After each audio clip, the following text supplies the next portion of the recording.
Family card কাউকে খুঁজতে হবে না, ফ্যামিলি কার্ডই পৌঁছে যাবে প্রাপ্যদের দোরগোড়ায়, এমন মন্তব্য করেছেন সমাজ কল্যাণ, নারী ও শিশু বিষয়ক মন্ত্রী ডাক্তার AZM জাহিদ হোসেন।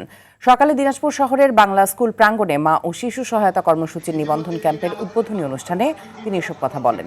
এ সময় তিনি আরো বলেন, অর্থের অভাবে কেউ যেন শিক্ষা থেকে বঞ্চিত না হয়, চিকিৎসা সেবা থেকে বঞ্চিত না হয়, সেই বাস্তবতা নিশ্চিত করতেই বর্তমান সরকার সামাজিক নিরাপত্তা কর্মসূচিকে আরো কার্যকর ও প্রযুক্তি নির্ভর করে তুলছে।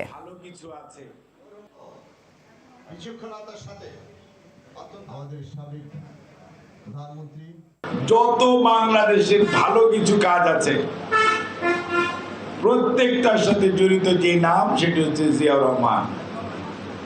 এই যে এখানকার মেডিকেল কলেজ জিয়াউর রহমান সাহেব চিন্তা করেছিলেন, অনেকে পরে পাথর তুলে ফেলে দিয়েছে, কিন্তু দেশনেত্রী বেগম খালেদা জিয়া আবার সেই পাথর এখানে দিয়েছে, এখন মেডিকেল কলেজ আছে।